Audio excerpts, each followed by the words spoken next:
Hello.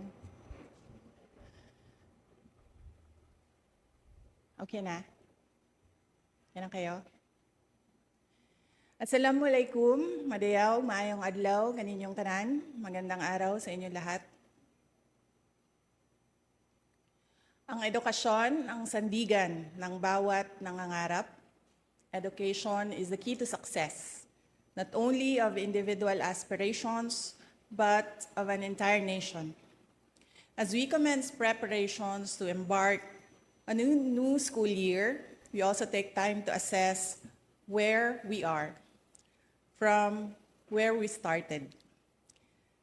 Tandang-tanda ko pa nung ako'y unang manungkulan bilang kalihim ng edukasyon, sa gitna ng pangkaraniwang kaalaman natin ukol sa sitwasyon ng basic education sa ating bansa, gumugol din ako ng oras upang marinig mismo mula sa bibig ng ating mga guro, ng mga mag-aaral, at mga magulang kung ano nga ba ang iba't ibang pagsubok na pinagdadaanan nila araw-araw. Ang mga narinig ko ay sari-saring kwento ng katatagan, pagmamahal sa napiling bukasyon, at pagsisikap upang makamit ang mga munting pangarap. Ang matatag agenda is not a mere campaign. Rather, it encapsulates and defines what Philippine education, along with its approximately 28 million learners and almost 1 million teachers, already embodies. It is resilient. Our children are the children of heroes.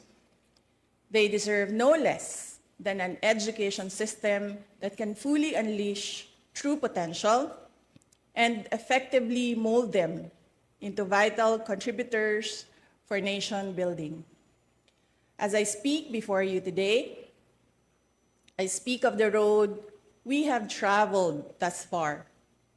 2 years since we accepted the gargantuan task of heading the basic education sector, we have taken big steps towards institutional reforms through the improvement of our curriculum, the acceleration of basic education infrastructure and facilities, the promotion of learners' safety and well-being, and the provision of much-needed support for teacher quality and welfare. In the last 24 months, DepEd has launched a new curriculum for kindergarten to grade 10. As we open our schools on July 29, we highly anticipate its nationwide implementation. Our curriculum, however, is a mere scrap of paper without the necessary resources for its effective delivery. In order to provide resources such as textbooks, supplemental reading materials, as well as learning tools and equipment, we took strides to improve the procurement process within the department. By the first half of the year, we are on track to complete our textbook procurement as well as the purchase of e-learning cards. The fact of fiscal restrictions and inadequate resources is known to all. Therefore, DepEd has had to innovate in the provision of basic education facilities. Alongside building new classrooms, we tapped into digital infrastructure in order to address the congestion and avoid learning disruptions during times of calamity. Today, an additional 2,000 last-mile schools have been given internet connections through satellites, while 305 schools have been connected through fiber internet. By the end of 2025, we aim for all schools to be connected. With the emergence of technology and social media, our learners also face new and emerging challenges. Hindi biro ang maging mag-aaral sa panahong ito. In order to provide a safe and conducive learning environment for our learners, we have launched a centralized reporting system through the Learners' Rights and Protection Office. By providing a hotline, we remind each learner that they are never alone. We continue to provide awareness and work with partner agencies to shield our learners and teachers from all forms of abuse, illegal drugs, terrorism, insurgency, and all forms of criminal activities. In our thrust to promote inclusivity, we continue to strengthen the alternative learning system and our special needs education. No child should be left behind. Teachers are truly the cornerstone of any education system. We have worked tirelessly to address your concerns through the National Educators Academy. We have provided avenues for teacher training and professional development. We have provided personal accident insurance to assist our teachers when they need it most. We have removed all administrative tasks to unburden our teachers, to bring them back to the classroom and to allow them to focus on teaching. We have also given our teachers their much needed rest, a 30-day, no mandatory or voluntary tasks break, which they are currently enjoying as we speak. I did not do this alone, nor do I claim to have done so. I would like to take this moment to express my profound gratitude to those who took part in this journey. To our partner agencies in the national government, thank you for your commitment towards a whole-of-government approach for basic education. To our local government units, thank you for keeping education and the youth as priority projects year in and year out.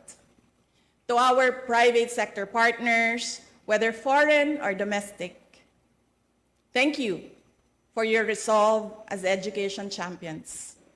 To my DepEd family, Execom, Mancom, Central, Regional, Division, and school officials, teachers, and non-teaching personnel, thank you for your unwavering support, hard work, and dedication to serve the Filipino people. Mabuhay kayo.